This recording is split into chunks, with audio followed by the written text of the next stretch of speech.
और बंदों को खटरपुर फैक्ट्री भेज रहा हूँ।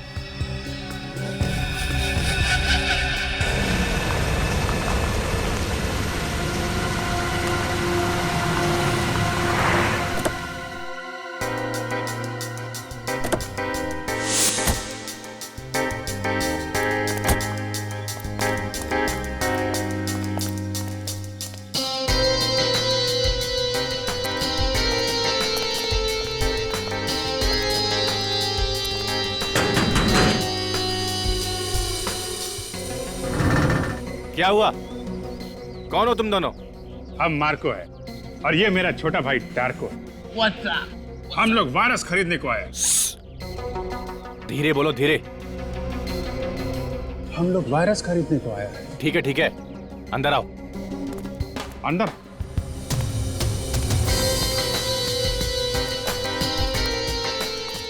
रुको, अपुन के आदमी का मैसेज दिखाओ। तुम हम पर शक करता है? जाने दो छोटे, जाने दो, जाने दो, जाने दो। मैसेज देखना है? हाँ। ये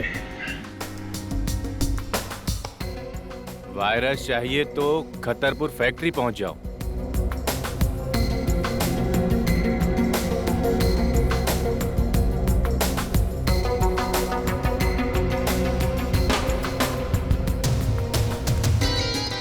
एक मिनट।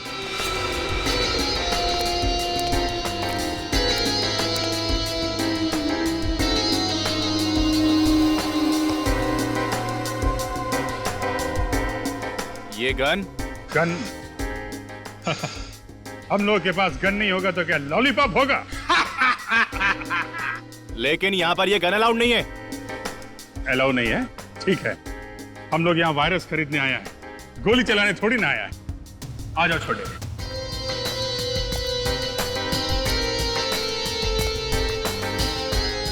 बॉस, ये मार्को और ये इनका छोटा भाई Tarko. Hello नेमांशु।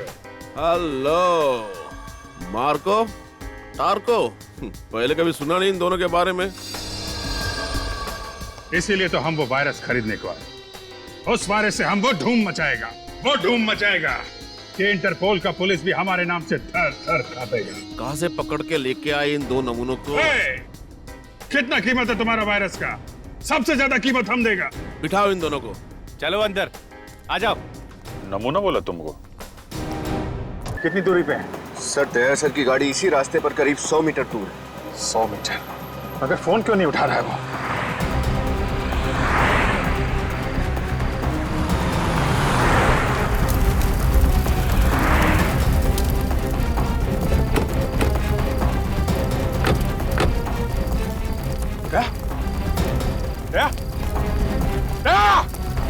My god! Nikhil! Nikhil! Daya! Daya! क्या हुआ? क्या हुआ? हाँ? जी, हाँ। देखो वो वायरस आई है ना? वायरस? हाँ।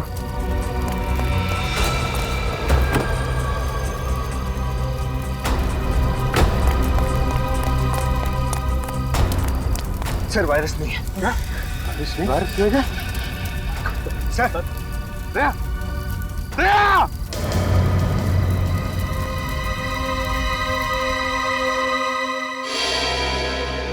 मुझे पूरी उम्मीद थी आप और आपकी सीआईडी टीम उस वायरस को सही सलामत अपनी मंजिल तक पहुंचाएगी, मगर क्या?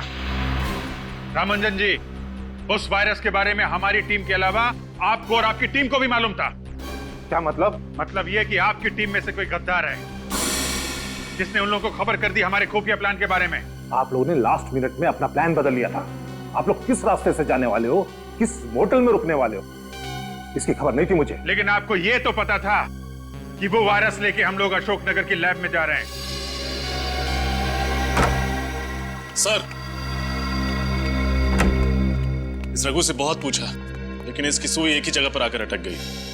इसने ये सारा काम सिर्फ पैसों के लिए किया, लेकिन वो पैसे दिए किसने ये इसे नहीं पता।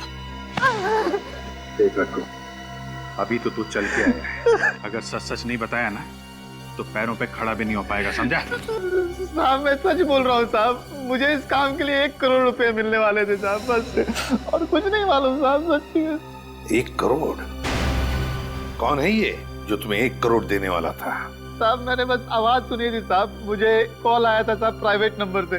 उन्होंने मेरे घर के पीछे गोदाउन पे 5 लाख रुपए एडवांस भी डाले थे साहब। अब और कुछ नहीं मालूम साहब, सच बोल रहा हूँ साहब। ये जो भी कोई है ना जो तुम्हें 1 करोड़ रुपए देने वाला है, वो हमारे हाथों नहीं बचेगा, नहीं बचेगा वो हमारे हाथों।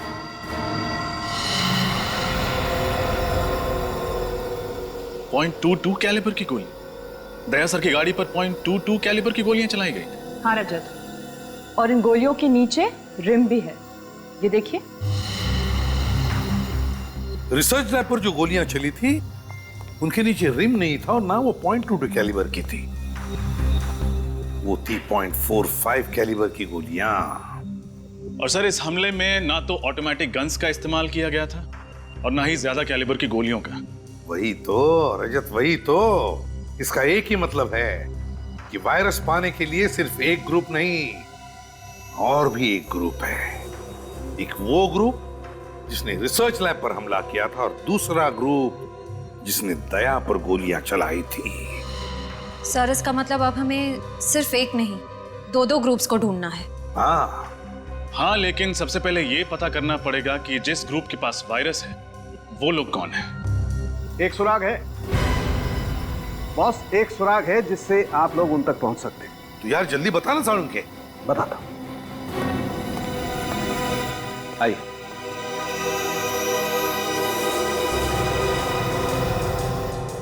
बॉस, ये उस बॉम्ब के टुकड़े हैं जिसका इस्तेमाल करके मुजरिमों ने उस वैन की धज्जियां उड़ाई थी। इस बॉम्ब में टाइमर के साथ साथ फर्टिलाइजर भी मिला है। लेकिन इसमें अनोखा क्या है सर? क्या अनोखा क्या है वो बता। अनोखा ये है बॉस कि बॉम्ब दिखने में तो बहुत छोटा सा टिफिन बॉक्स जैसा है, लेकिन है बहुत खतरनाक।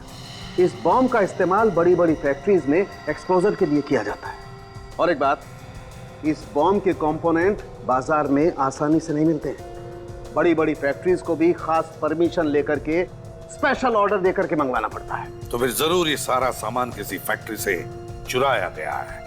पता लगाना पड़ेगा ऐसी कितनी फैक्ट्रीज और इंडस्ट्रीज हैं जहां पर ऐसा सामान इस्तेमाल होता है। सर, क्या पता चला बॉम्ब के बारे में रजत? सर ये बॉम्ब पाइपलाइन कंपनीज में इस्तेमाल किया जाता है। मैंने शहर की हर ऐसी कंपनी को इन्फॉर्म कर दिया है। जैसे ही पता चलेगा कि ये बॉम्ब कहां से गायब हुआ था, हमें खबर मिल जाएगी। सर, उस नकली नंबर प्लेट वाली गाड़ी का पता चल गया। चेसी नंबर से ढूंढ लिया कि वो गाड़ी किसकी है। किसकी है गाड़ी? सर यूनिक टैक्सी कंपनी की है। अच्छा, यूनिक टैक्सी कंपनी। सर वो वैन किसी ने बुक नहीं की, वो तो चोरी हो गई थी। क्या वैन चोरी हुई थी? हाँ सर, कल ही वैन चोरी हुई और कल ही मैंने पुलिस में रिपोर्ट भी लिखवा दी थी। झूठ तो नहीं बोल रहे हो? क्या सर, मैं झूठ क्यों बोलूंगा? एक तो मेरा इतना बड़ा नुकसान हो गया, ऊपर से आप मुझ पे ही शक कर रहे हैं। अच्छा, ये तुम्हारी वैन यहाँ से चोरी हुई थी? हाँ सर, यही वो जगह है जहाँ मेरी वैन खड़ी थी। यहाँ पे खड़ी थी?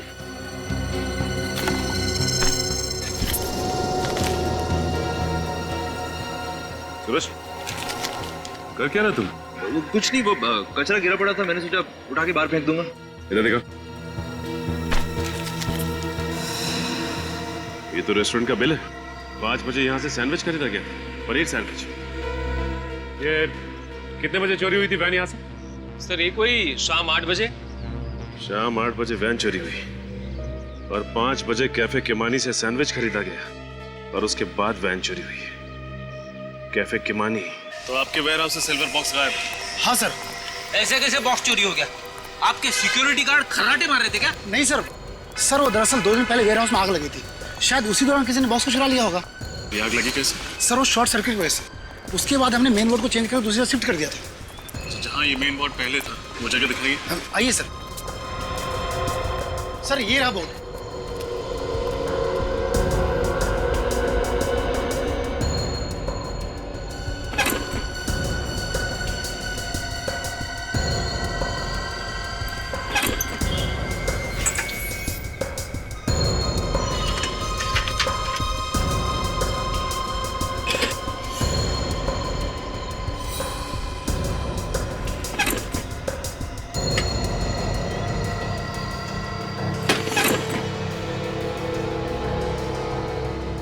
आग लगी नहीं, लगवाई गई है ताकि आग के बहाने सिल्वर बॉक्स चुराया जा सके। क्या आग जानबूझकर लगाई गई थी? जी हाँ, किसी ने जानबूझकर इस फ्यूज में ये मोटी तार लगाई है ताकि जब शॉर्ट सर्किट हो तो ये फ्यूज न उड़े और आग लगती रहे। मतलब जिसने भी ये किया है वो आतंकवादियों से मिला हुआ है। इस पावर बोर्ड पे जितने भी उंगलियों के निशान हैं, उठा लो।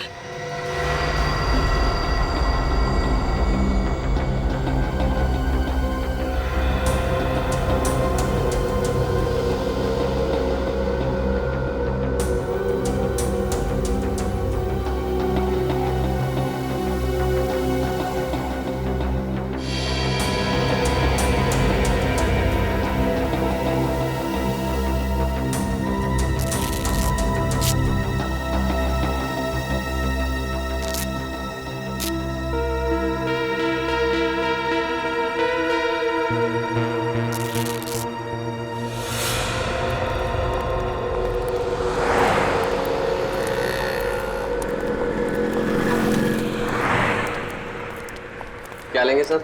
Ice cream, French fries, burger, sandwich? हम सीआईडी से। सीआईडी? क्या बात है सर? कल शाम को 5 बजे आपके यहाँ से किसी ने पनीर सैंडविच खरीदा था। ये रहा उसका बिल। ध्यान से देखिए इस बिल को और अपने दिमाग पे जोर डालिए और बताइए कि किसने खरीदा था ये। सर ऐसे तो रोज 50 लोग पनीर सैंडविच के लिए आते हैं, ऐसे कैसे याद रख सकता हूँ? तुम नहीं बता सकते, लेकिन ये सीसीटीवी फुटेज ये तो बता सकती है ना कि कौन और कब आया था। फुटेज दिखाओ जरा। जी सर।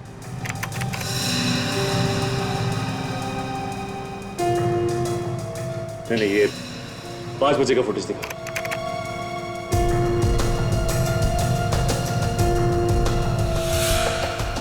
सर यही दोनों बंदे आए थे 5 बजे पनीर सैंडविच लेने।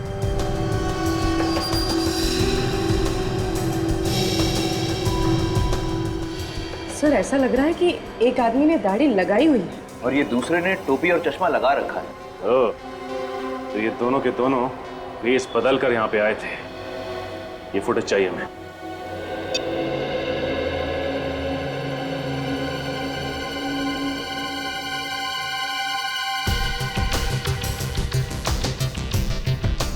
पूरी पॉज करो।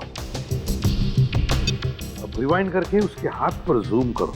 देखना जरा दया, उसके हाथ पे कुछ है। हाथ पे टैटू बना है सर। हाँ, TS। सर ये TS क्या हो सकता है? सर हो सकता है ये इस मुजरिम के नाम के इनिशियल्स हो। हाँ हो सकता है। पूर्व एक काम करो, हमारे क्रिमिनल रिकॉर्ड चेक करो, देखो किन किन मुजरिमों के नाम TS से शुरू होते हैं। सर एक मिनट सर, तो मुझे ऐसा लगता है कि ये टैटू मैंने पहले भी कहीं देखा है। सर आप इस मुजरिम को पहचानते हैं? टैटू को देखकर लगता है कि इस आदमी के साथ कहीं ना तो कहीं मुठभेड़ हुई है। TS तो शाह नहीं, तरुण, क्या नाम है उस आदमी का? TS तेजा, तेजा शान। TS है। तेजा शान, तेजा शान। पूर्वी इस तेजा शान की पूरी कुंडली निकालो, बताओ क्या है। हाँ सर। सर ये रहा। सर ये तेजा तो गाड़ियां चुराता है। अच्छा, अब याद आया। मार्च में जब मैं नासिक जा रहा था तब रास्ते में मैंने इसे कार चोरी करते हुए पकड़ा था सर। सर ये छोटा मोटा चोर है, इतने बड़े षड्यंत्र में इसका हाथ कैसे हो सकता है? विनीत है। जिस तरह से इस खेल में रघु का इस्तेमाल किया गया उसी तरह अब तेजा का भी इस्तेमाल हो रहा है। इस खेल में बहुत से छोटे मोटे प्यादे हैं और हमें चाहिए वो जो इन प्यादों को घुमा रहा है। सर सर उस पाइपलाइन कंपनी के इलेक्ट्रिसिटी बोर्ड में जो उंगलियों के निशान मिले थे उसकी रिपोर्ट आ गई है। किसके उंगलियों के निशान है? सर वो किसी निमांशु नाम के आदमी की है। निमांशु? सर कहीं ये वही निमांशु तो नहीं जो किडनैपिंग, ड्रग्स और स्मगलिंग करता है? हाँ, और आतंकवादियों को एंथ्रैक्स और हथियार भी बेचता है। क्या ये वायरस उसी ने चुराया है इस निमांशु ने और अब जाकर के वो वायरस उन लोगों को बेचेगा जो लोग हमारे देश के खिलाफ साजिश रच रहे हैं। इससे पहले कि वो कुछ करे, पता लगाओ ये चूहा किस बिल में जाकर छुपा है।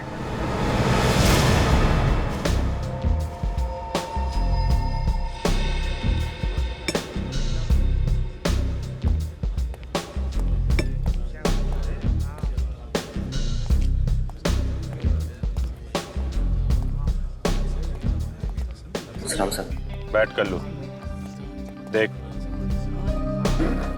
मुझे निमांशु का एड्रेस चाहिए। हिमांशु, देश की सुरक्षा का सवाल है, जल्दी बता। साहब अपन सच बोल रहे हैं। अभी वो किधर है अपन को सच में कुछ भी पता नहीं।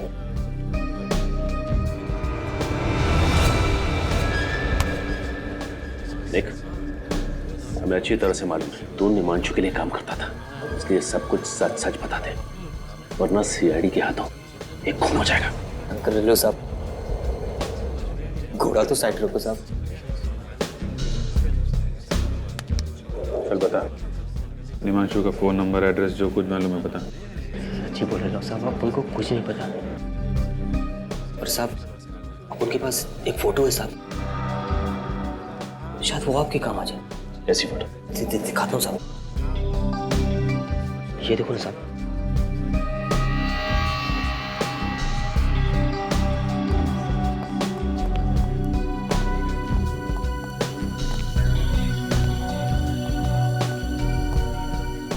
कहाँ की फोटो है ये?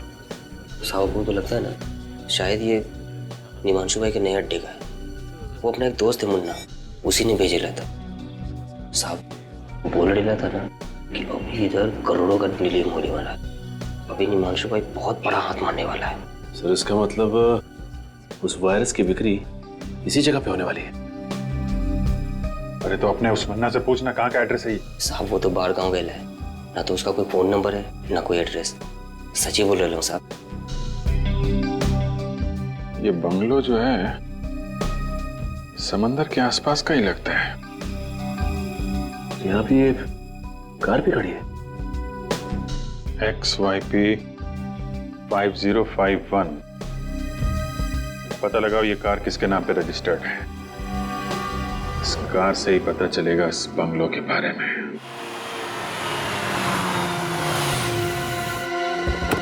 संभल के निमांशु अटैक कर सकता है।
पूरा घर खाली है, लगता है बाकी लोग भाग गए। हाँ अभिजीत, जरूर है निमांशु वायरस लेकर भागा है। काम करो तुम दोनों, चेक करो इनकी जेबें, देखो कोई फोन नंबर या एड्रेस वगैरह मिलता है क्या। सर ये कल्लू कह रहा था निमांशु वायरस का बहुत बड़ा सौदा करने वाला है। अभिजीत जो कुछ भी हो, लेकिन इससे पहले कि ये वायरस हमारे देश के दुश्मनों के हाथों पड़ जाए, इस निमांशु को हमें पकड़ना ही होगा। सर, हाँ सर, इसके पास ही मोबाइल मिला।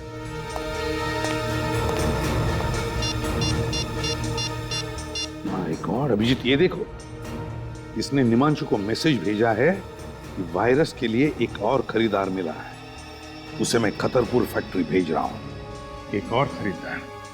इसका मतलब ये निमांशु किसी एक गैंग को वायरस नहीं भेज रहा है सर, और भी लोग पड़े हैं इस वायरस के पीछे। ये निमांशु इस वायरस की नीलामी कर रहा होगा खतरपुर फैक्ट्री में। हाँ अभिजीत, एक काम करो अभिजीत, तुम अपने लिए एक नकली नाम, एक नकली आइडेंटिटी ले लो। मैं तुम्हें और निमांशु को एक मैसेज भेजता हूं।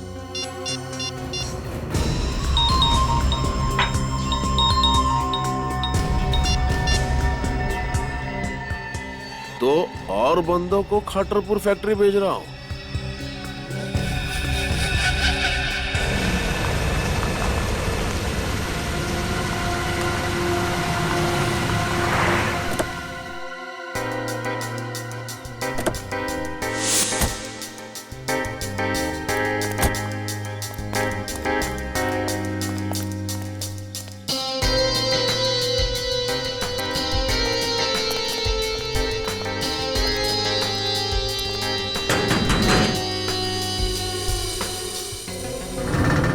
क्या हुआ?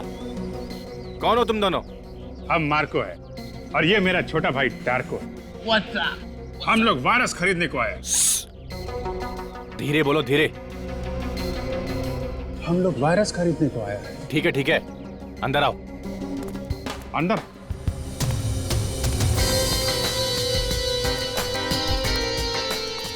रुको, अपुन के आदमी का मैसेज दिखाओ। तुम हम पर शक करता है? जाने दो छोटे, जाने दो। मैसेज देखना है? हाँ। ये वायरस चाहिए तो खतरपुर फैक्ट्री पहुंच जाओ।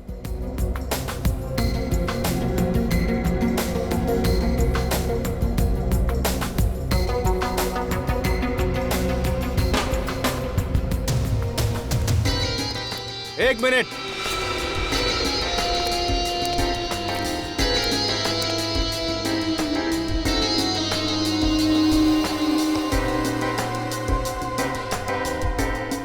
ये गन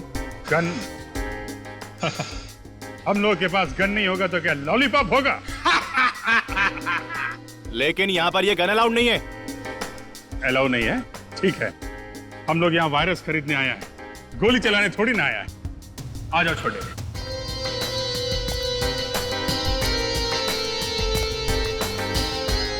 बॉस, ये मार्को और ये इनका छोटा भाई Tarko. Hello Nimanshu. Hello Marco, Tarko, पहले कभी सुना नहीं इन दोनों के बारे में। इसीलिए तो हम वो वायरस खरीदने को आए। उस वायरस से हम वो धूम मचाएगा कि इंटरपोल का पुलिस भी हमारे नाम से थर थर कांपेगा। कहां से पकड़ के लेके आए इन दो नमूनों को? कितना कीमत है तुम्हारा वायरस का? सबसे ज्यादा कीमत हम देगा। बिठाओ इन दोनों को।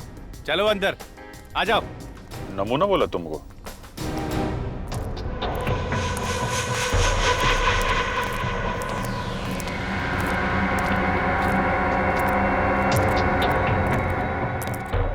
हाँ, तो अब वक्त आया है नीलामी शुरू करने का। हमारे पास यहाँ 3 खरीदार मौजूद है इस वायरस के लिए। देखते हैं ये अनमोल वायरस किसके नसीब में है। एक मिनट, नीलामी से पहले हम वायरस देखना चाहते हैं। ए चुप, जो वायरस खरीदेगा वही उसे देखेगा। कोई बात नहीं है, खरीदार है, उन्हें देखने का पूरा हक है। पप्पू, इन सबको माल दिखा दो।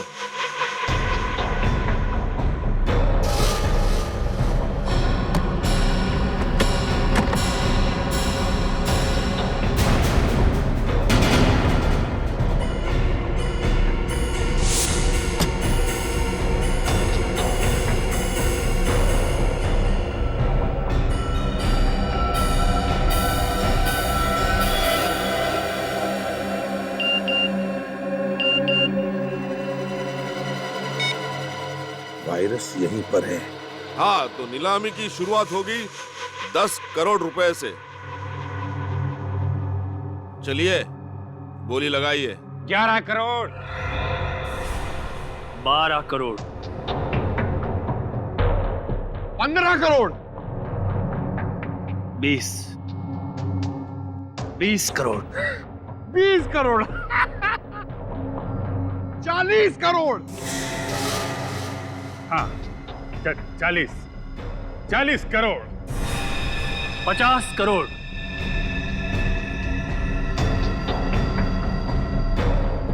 60 करोड़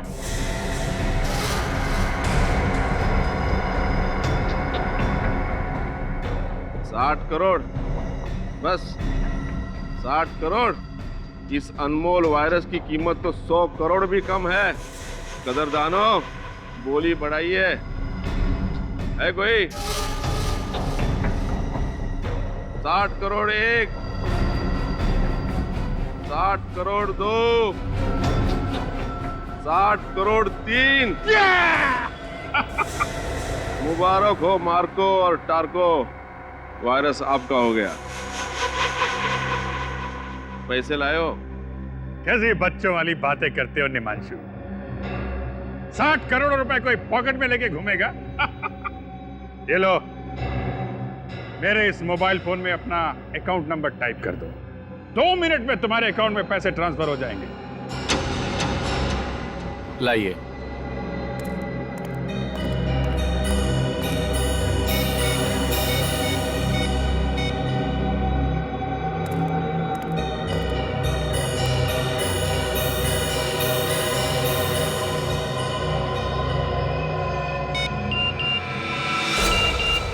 लेट्स गो। मुबारक हो निमांशु, 2 मिनट में तुम बहुत अमीर आदमी बनने वाले हो। तुम्हारे साथ काम करके मार्को और टार्को को बहुत मजा आया। लाओ, अब वो वायरस हमको दे दो। लाओ। रुक!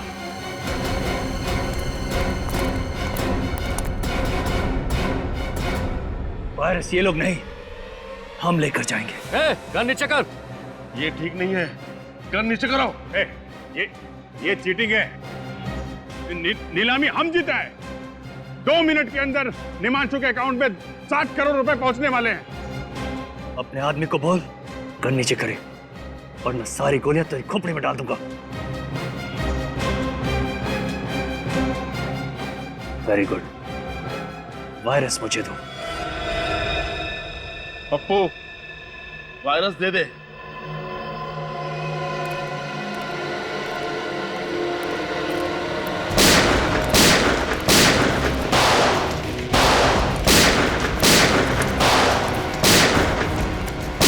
हाँ अभिजीत सर, वायरस लेके अभी निकल गया वो। माय गॉड,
अभिजीत, इसका मुंह खुलवाते हैं, लेकिन पहले डॉक्टर के पास ले चलते हैं। चल चल चल। मुझे सच में नहीं पता था, आप वो लोग वायरस चुरा के खा लेके गए।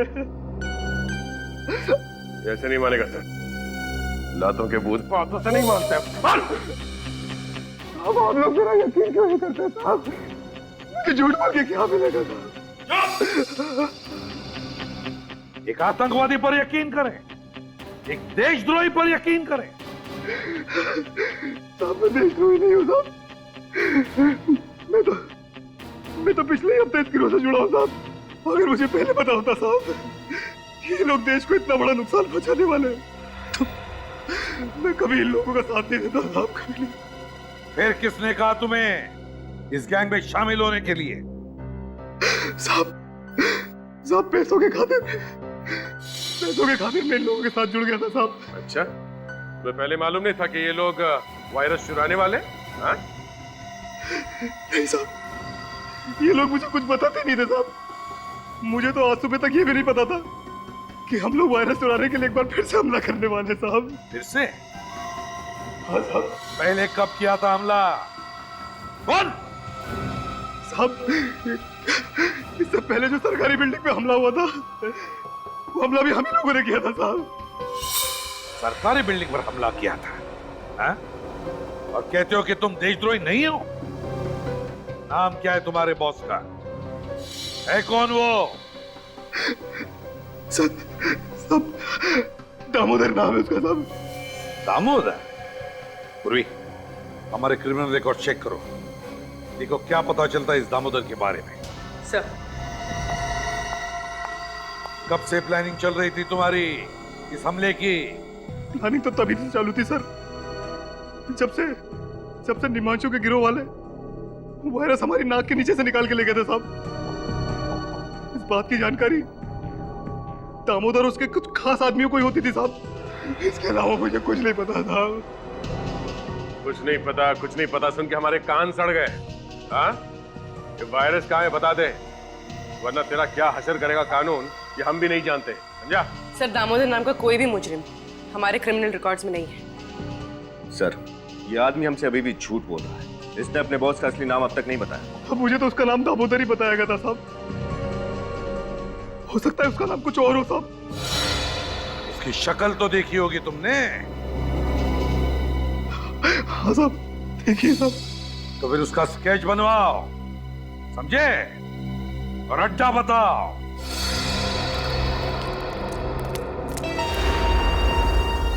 अभिजीत, पूर्वी के साथ उस तरफ हम लोग इस तरफ जाते हैं।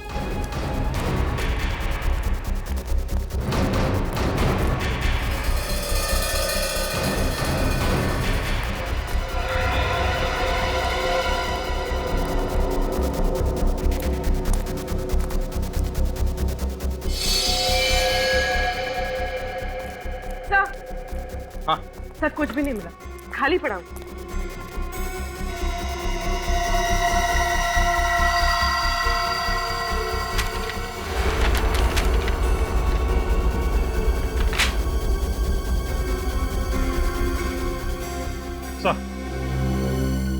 सर ये एक बिल्डिंग का प्लान मिला है।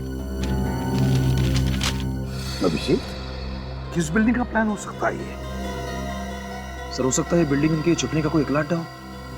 नहीं निखिल, मुझे नहीं लगता ऐसा खतरनाक वायरस लेकर वो बार बार अड्डा नहीं बदलेंगे। मुझे तो लगता है ये लोग इसी बिल्डिंग में वायरस फैलाने वाले हैं।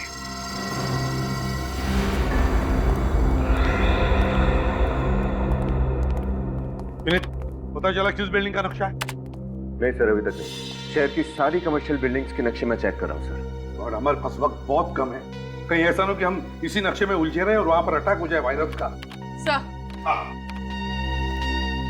सर, उस सत्या ने जिस दामोदर का स्केच बनवाया था वो दामोदर नहीं, उसका नाम अंशुमन है। अंशुमन? कोई पुराना पापी है क्या? नहीं सर, अंशुमन कोई मुजरिम नहीं है, बल्कि एक आर्मी ऑफिसर था। What? Army officer? Army officer? क्या याद आया, 2008 में अंशुमन नाम के एक ऑफिसर को दुश्मन देश ने पकड़ा था और उसे मार भी डाला था। तो जरूर ये वही अंशुमन है, वही अंशुमन है ये। सर मगर ये कैसे हो सकता है? एक मरा हुआ आर्मी ऑफिसर ये काम कैसे कर सकता है सर? सर, शायद ये दामोदर अंशुमन के भेष में ये सब कर रहा है, अंशुमन का चेहरा लगाकर। नहीं निखिल, ये दामोदर तो लोगों के सामने आने के लिए तैयार ही नहीं, किसी ने भी उसे देखा नहीं, तो फिर वो अंशुमन के भेष में क्यों आएगा? नहीं, ये अंशुमन मरा नहीं, अंशुमन जिंदा है, अभी भी अंशुमन जिंदा है। सर, अगर ये अंशुमन जिंदा है तो अपने परिवार वालों से जरूर मिलता होगा। पूर्वी, इसके फैमिली का रिकॉर्ड चेक करो। सर, एक आर्मी ऑफिसर क्यों अपने देश के साथ गद्दारी करेगा? क्योंकि शायद उसके दिल में आज भी इस बात का गुस्सा है कि जब दुश्मन देश ने उसे पकड़ा तो हमारा देश और देशवासियों ने उसे बचाने के लिए कुछ नहीं किया। पर सर ये बात तो सच नहीं है। सरकार तो पूरी कोशिश करती है उन्हें बचाने के लिए। हाँ पूर्वी, ये बात तो हमें भी पता है, लेकिन शायद उसे लगा होगा कि हमारे देश ने उसे बचाने की पूरी कोशिश नहीं की और इसलिए वो बागी बन गया। सर, तो ये नक्शा होटल फ्री एशिया के नक्शे से मैच हो गया सर।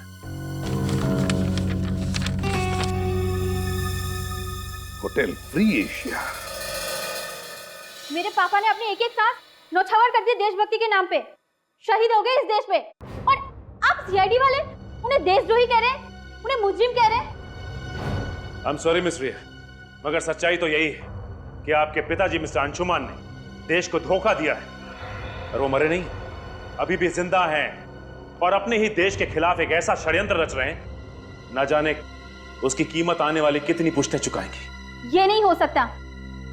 पापा अगर जिंदा होते तो मुझसे मिलने क्यों नहीं आए? हो सकता है वो आए हो और आप हमसे बात छुपा रही हो। व्हाट? मैं आप लोगों से झूठ क्यों बोलूंगी? मुझे समझ में नहीं आ रहा है आप लोग मेरे बात का यकीन क्यों नहीं कर रहे हैं। चलिए मान लिया कि आप सच बोल रही हैं। हाँ सूरज, मेरे कमरे की तलाशी लो। तलाशी? वो किस लिए? सच बोलने वाले तलाशी देने से कब से डरने लगे? आर्या जी सर, ये मोबाइल फोन मिला, लेकिन इसमें इनके पिता अंशुमन जी का कहीं कोई नाम नहीं। कहीं कोई नाम नहीं है? एक काम करो सूरज, इस मोबाइल को अच्छी तरह से चेक करो और देखो कि रिया जी ने सबसे ज्यादा फोन किन नंबर्स पे किए हैं। सर, ये 5 नंबर्स पे। 5 नंबर्स? पता करते हैं कि इनमें से कौन सा नंबर वायरस की नीलामी वाली जगह पर था।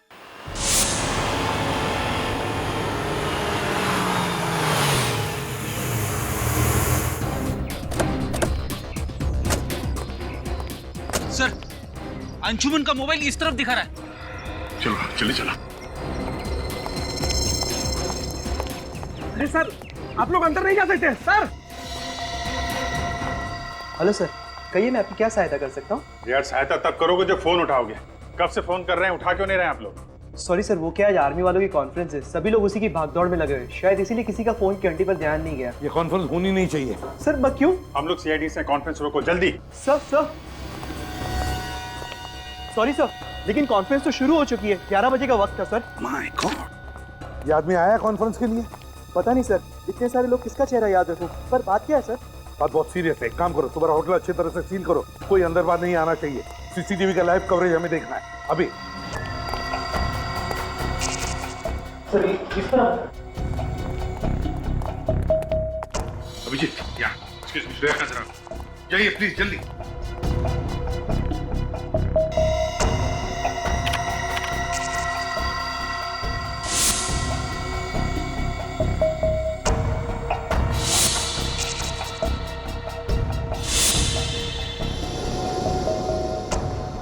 ध्यान से देखना, अच्छी तरह से। श्रेया, कोई दिखा तुम्हें? नहीं सर, ना ही अंशुमन दिखा और ना ही उसके गैंग का कोई आदमी। यहाँ पे तो मॉनिटर्स लगे हुए, इसका मतलब होटल में जो कुछ भी हो रहा है अंशुमान को सब कुछ पता है। सर हो सकता है वो लोग कॉन्फ्रेंस हॉल के अंदर ही हो जहाँ वो फंक्शन चल रहा है। नहीं, कॉन्फ्रेंस हॉल के बाहर मिलिट्री वालों की बहुत टाइट सिक्योरिटी है, वहां से अंदर घुसने की गलती नहीं करेंगे ये लोग। सर इसका मतलब वो लोग वायरस कहीं और से भी छोड़ सकते हैं। बिल्कुल श्रेया, बिल्कुल। वायरस है, वायरस कोई बॉम्ब या गोली नहीं। एक बार ये वायरस हवा में फैल जाए ना तो पता नहीं कितने लोगों की जानें चली जाएंगी। सर ये हवा में वायरस डालने का सबसे आसान तरीका ये एयर सर्कुलेशन के जरिए। हाँ, air circulation. Shreya, air circulation room का सीसीटीवी दिखाओ।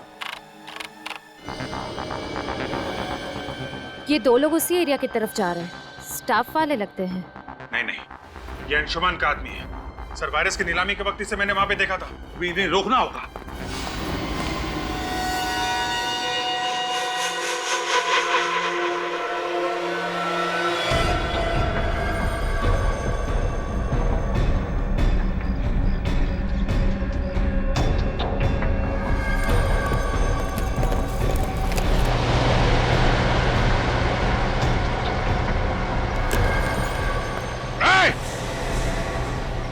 जाओ वरना गोली मार दूंगा।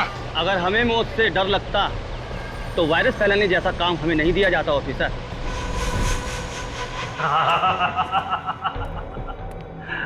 वाकई अंशुमन को सब खबर है कहाँ क्या हो रहा है। लल्लू राम, बड़ी देर से समझ में आया। शायद तुम्हें इस बात की खबर नहीं है कि सीआईडी तुम्हारे ड्रामे पर पर्दा डाल चुकी है। मासूम लोगों की जाने लेना बहादुरी नहीं, कायरता है। इस देश और देशवासियों को तबाह करना, बस यही हमारा मकसद है। जब तक सीआईडी है तब तक तुम जैसे लोग हमारे देश और देशवासियों का कुछ नहीं कर सकते।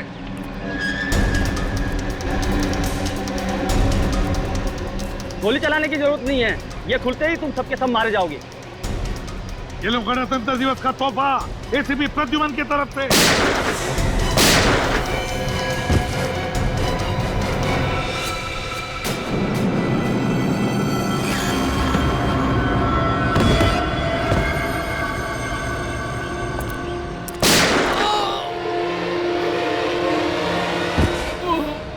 प्लास्टिक ग्रेट होने की चीज। ये कैसे हो सकता है? तुम्हें क्या लगता है ये अंशुमन इतना बेवकूफ है? मेरे पास 2 और वायरस के कनिस्टर हैं। भारत की तबाही अब निश्चित है, निश्चित। शर्म आनी चाहिए तुम्हें। जिस देश की फौज का हिस्सा रहे हो तुम, उसी देश को तबाह करने की बातें कर रहे हो। कुछ नहीं दिया, कुछ नहीं दिया मुझे इस देश ने। चढ़ रहा था मैं इतने सालों से दुश्मन की बदबूदार जेलों में, और यहाँ भारत के वासी आराम की नींद सो रहे थे, त्योहार मना रहे थे, डिस्को जा रहे थे, इश्क ला रहे थे। देखो अंशुमन, जो कुछ भी तुम्हारे साथ हुआ उस बात का हम सबको अफसोस है। और ऐसी बात नहीं है कि सरकार ने कोशिश नहीं की थी तुम्हें बचाने की, कोशिश की थी। बस अब मेरी जिंदगी का एक ही मकसद है, भारत की तबाही, बर्बादी। और ये रहा उसका पहला नमूना। अंशुमन,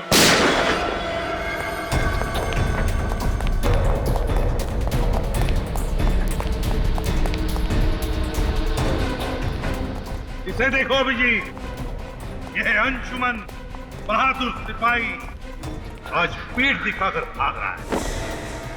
आगे मत बढ़ना, मैं कहता हूं आगे मत बढ़ना, वरना मैं खुद को गोली मारूंगा। आगे मत बढ़ना। इतनी आसान मौत नहीं मिलेगी तुझे अंशुमन। तूने जो किया है उसका अंजाम तो झेलना ही पड़ेगा।